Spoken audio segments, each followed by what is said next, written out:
안녕하세요. 이수복입니다. 반갑습니다. 오늘의 옛날 이야기는요, 똑같은 장소에서 똑같은 방법으로 장사를 하는데 한 사람은 부자가 되고 한 사람은 쫄딱 망했다는 이야기예요. 무엇으로 차이가 나는지 들어보시면서 생각해 보시기 바랍니다. 화면에 내용과 관련된 한자와 한문이 나가고 있으니 이야기 들으시면서 천천히 익혀보시길 바랍니다. 그럼 이야기 시작해 볼게요. 옛날에 남대문 안에 한 주점에서 탁주 장사가 개업을 하게 되었습니다. 오늘이 바로 개업 첫날이에요. 주인은 해장국을 맛있게 끓이고 파루가 울리기를 기다렸다가 종이 울리자마자 즉시 가게 문을 열고 문 앞에 훤하게 등불도 걸었습니다.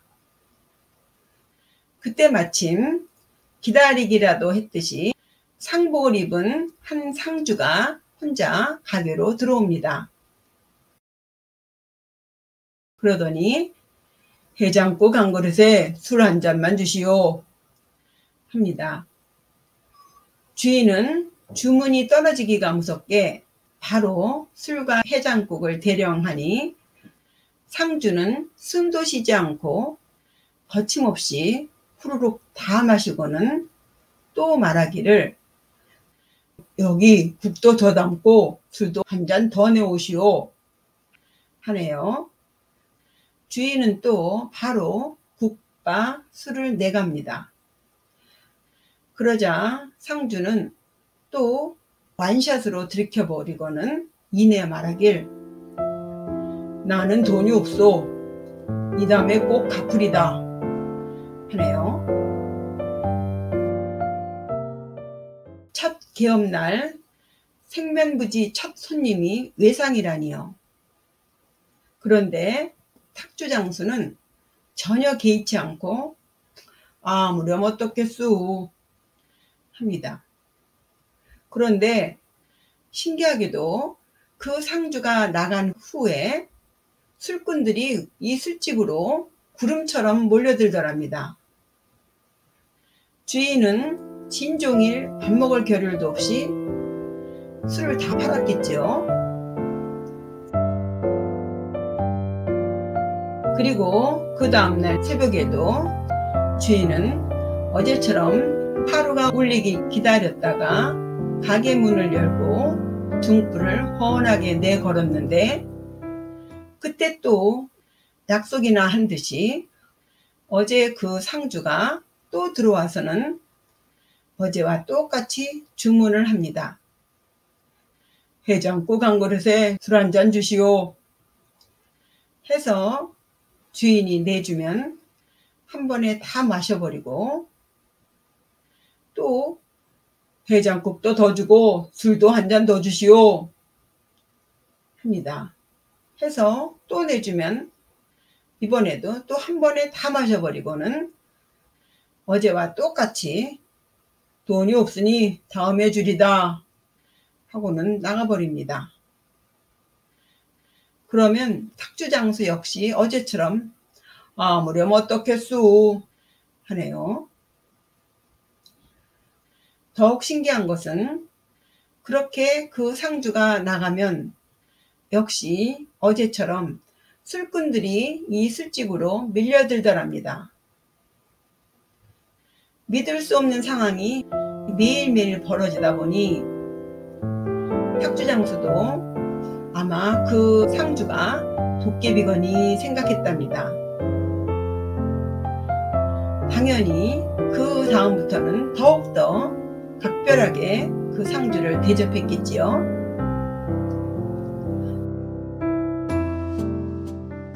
그러던 어느 날이었어요. 그 상주가 갑자기 돈 200냥을 들고 와서는 주인에게 주면서 예쏘 외상 술값이요 하네요.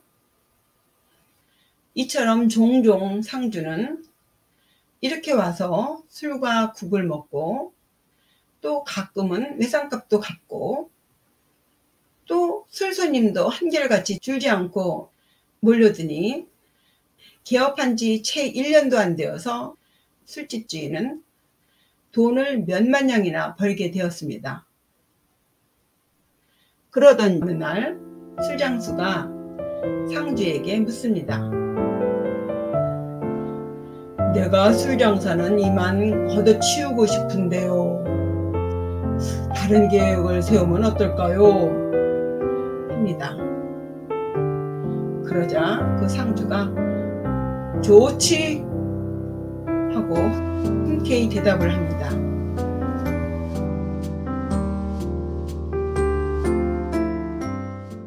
그렇게 술집 주인이 주점을 팔려고 내놓으니 전해청 사령 한이가 술집을 내놓았다는 말을 들었습니다. 그 사령은 술집에 술이 잘 팔린다는 소문을 듣고 크게 욕심을 내서 집값을 두둑히 지불하고 또 그릇과 솥 같은 것도 후하게 값을 치르고 사갔습니다. 드디어 그 사령이 술집을 개업하는 날이 다가왔어요. 그 사령은 전 술집 주인이 했던 것처럼 술을 수십 항아리 빚어놓고 해장국도 보글보글 끓여놓고 드디어 파루가 울리자 즉시 달려나가 가게를 열고 문 앞에 커다란 등불도 달았습니다.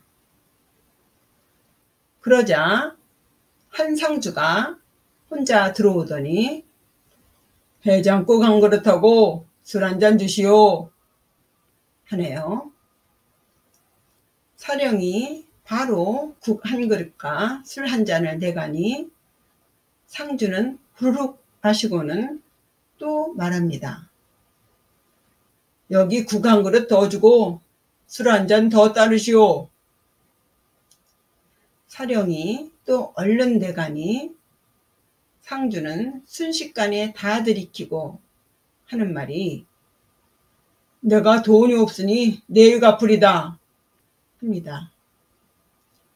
그러자 이 술장수는 버럭 화를 내며 아니 남이 새로 연 가게에 와서 첫 개시부터 이게 무슨 소리요?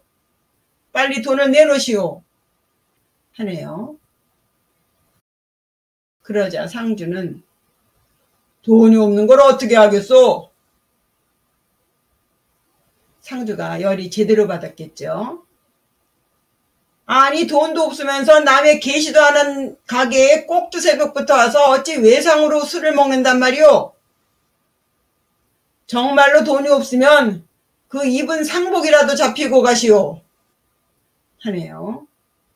그러자 상주도 지지 않고 술집 주인에게 어찌 상복을 겨우 너 푼짜리 술값에 잡는단 말이냐 하면서 욕을 마구 퍼붓습니다. 술장수는 상주의 욕설에 약이 있는 대로 올랐겠죠. 맨발로 당장 뛰어내려가 상주의 볼따귀를 갈겨주려 합니다. 그러자 상주는 욕을 연발하면서 꽁지가 빠지게 달아나 버렸어요.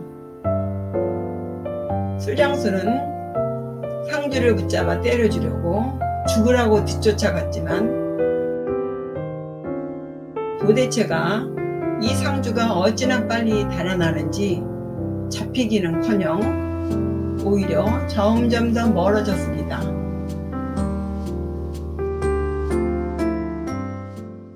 술장수는 분함을 참지 못해서 씩씩거리고 돌아오는데 그때 모퉁이를 돌아서는 한 상주와 딱 마주치게 되었습니다. 아, 너 잘 걸렸다 하고 술장수는 상주를 붙잡아 다짜고짜로 우선 상주의 박립을 벗기고 왼손 오른손을 번갈아가며 상주의 뺨따귀를 갈기며 욕을 퍼부으면서 말하길 남의 개업집에 벽두새벽부터 와서는 돈도 안 내고 술을 마시고는 거기에 욕을 해다니 이게 도대체 무슨 경우인가? 이런 놈은 그냥 놔둬선 안 되지 하고는 상복을 벗기고는 박립과 함께 옆구리에 끼고 가버렸습니다. 그런데 참 어쩝니까?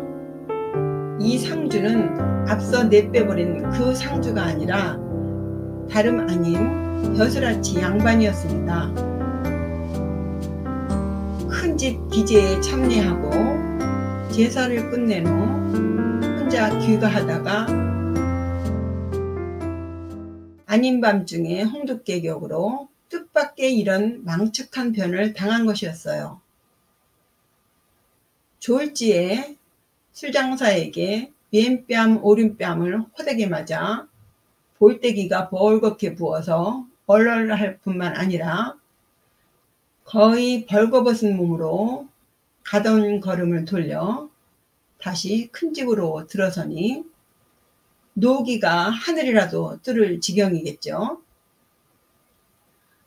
그의 행색을 본 온 집안 식구들이 크게 놀라며 그 까닭을 묻습니다. 부지부식간에 어떤 놈이 갑자기 달려들더니 내 박립을 벗기고 이렇게 상복까지 벗겨갔습니다. 하면서 분을 삭히지 못하여 장황하게 늘어놓습니다. 그러자 모두들 말하길 분명 술장사 놈 소행이 틀림없구먼 하고는 하인들을 다수 풀어서 술집으로 쫓아가 박립과 상복을 찾고 술장사를 잡아와서는 우선 단단히 분풀이를 한 후 날이 밝기를 기다려 형조로 이송했습니다. 그러자 형조에서는 법에 의거해 판결해서 그 술집 주인을 귀양보냈다고 합니다.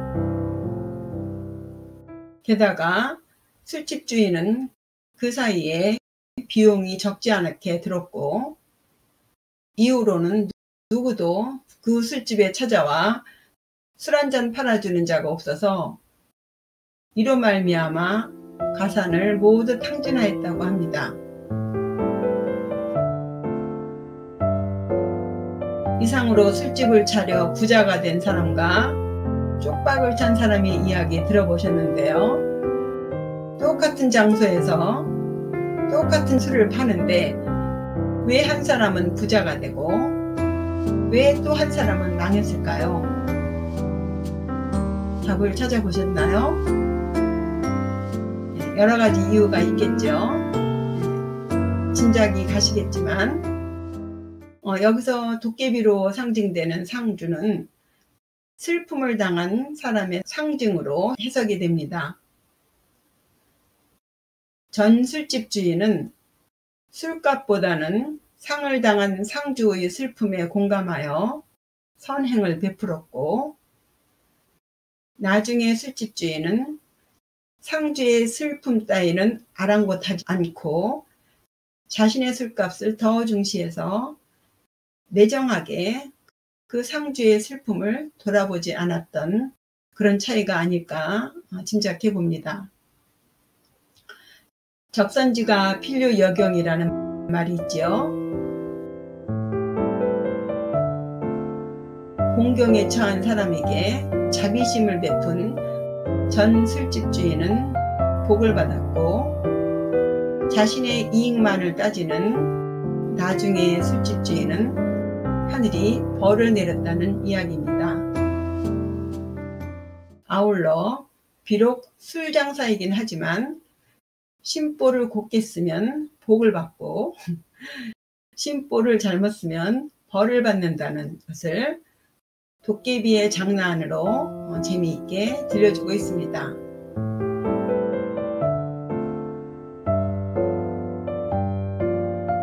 이 이야기에 이어서 심보를 잘못 써서 얼굴을 들고 다니지 못하게 된 한 장사꾼의 이야기 들려드리겠습니다. 이야기인즉슨 옛날 조선시대 숙종 때의 이야기예요. 제목은 원문에 따로 붙여진 것이 없어서 통상 불리는 주판을 제목으로 하겠습니다. 이 주판의 의미는요, 계산할 때 쓰는 주판이 아니고 배주자에 장사한다는 의미의 판자 해서 배를 타고 다니면서 장사를 한다는 의미입니다. 당시에는 강원도에서 뗄나무나 숯 혹은 생선, 소금 등을 배에 잔뜩 싣고 한강 물줄기를 따라서 한양을 오르내리며 장사를 하는 사람들이 있었습니다. 이렇게 강을 이용해서 장사하는 일을 주판이라고 합니다. 이 이야기는 강원도 원주에 있는 은섬포를 배경으로 벌어지는 한 욕심장이 장사꾼의 이야기예요. 은섬포는 강이 넓게 트여 있어서 배가 오가기 좋았고, 또 지리상 관동 일대의 곡식을 모두 모으기에 아주 최적의 조건이었다고 합니다. 해서 이 근처의 백성들은 배를 운행해서 먹고 사는 종사자들이 많았다고 해요. 특히 흉년이 들면 쌀을 한양에 싣고 가서 비싼 값에 팔아 부자가 된 사람들도 많았다고 합니다. 그럼 이곳에서 무슨 일이 벌어졌는지 이야기 들어보세요. 옛날에 강원도 원주 법천이라는 곳에 이씨 성을 가진 양민이 살고 있었답니다. 그는 동쪽으로는 뗄나무와 숯을 사러 내려가고, 또 서쪽으로는 생선이나 소금을 받으러 올라가는 등 배를 타고 다니면서 장사를 한 지 한 10여 년 만에 많은 돈을 모았답니다. 그러던 중 숙종 재임시인 을해년과 병자년 간에 그 1년 사이에 큰 흉년이 들었답니다. 이간은 이때를 놓치지 않고 쌀 300곡을 배에 싣고 한강을 따라 내려가서 10년 동안 주인으로 삼으며 머물렀던 한양 객주집에 정박을 했습니다. 그런데 그 객주집에 들어가니 그 객주집 주인은 입에 곡기를 대지 못한 지 3일이나 되었다네요.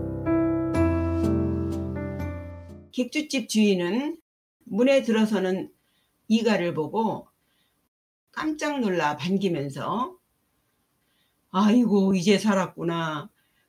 우리 10식구가 이제는 살게 되었어. 당신은 이번에 무엇을 싣고 왔소?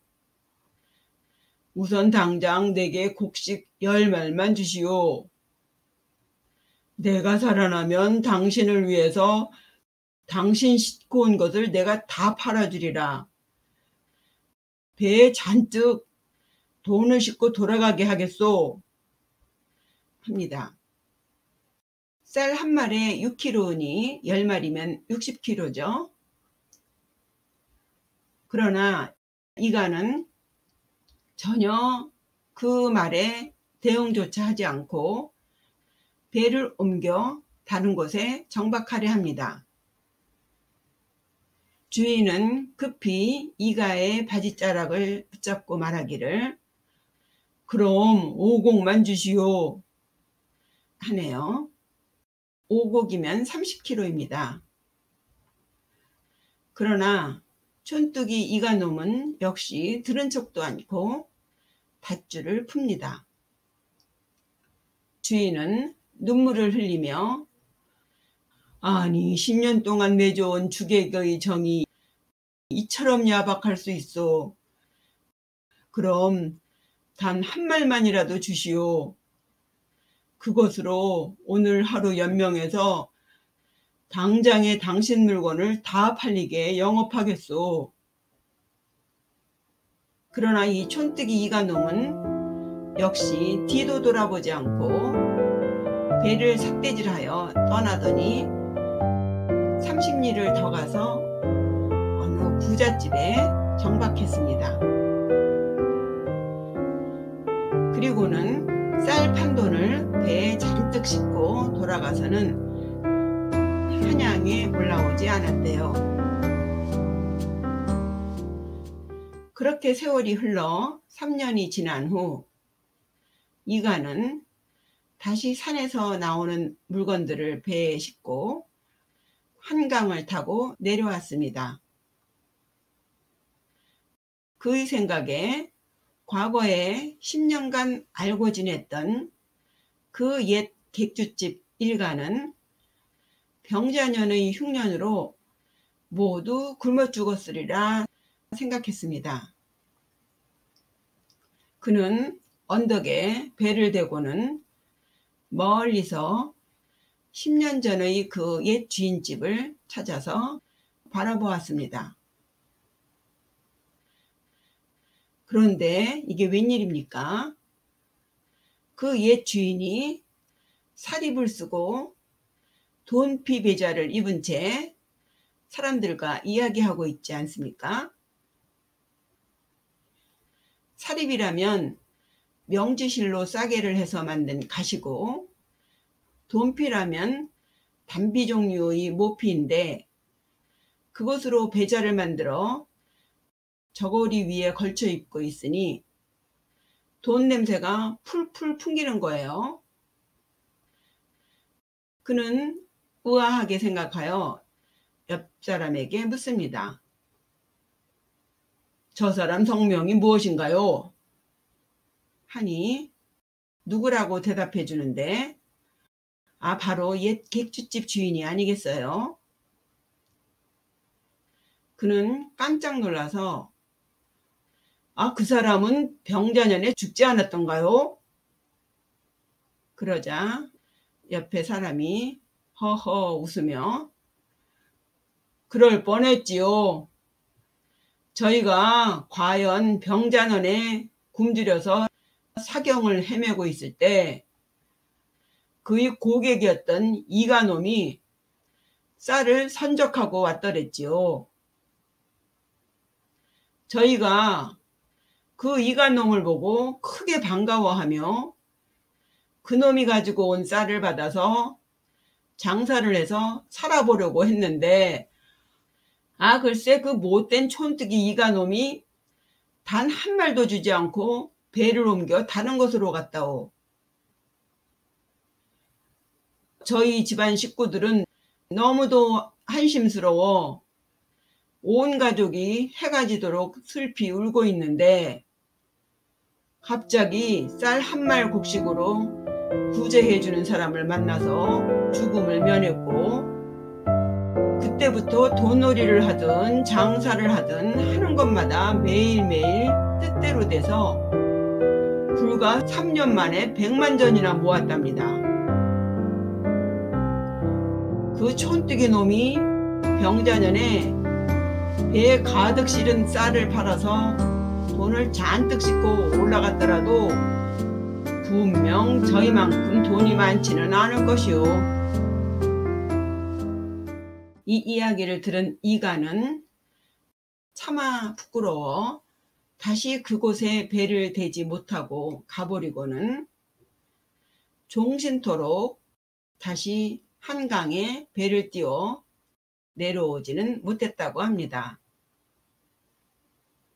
이상으로 의리 없이 10년간의 정을 외면하고 무정하게 자신의 이익을 위해 한치의 망설임도 없이 돌아서버린 각박한 장사꾼의 낯부끄러운 이야기 들어보셨습니다.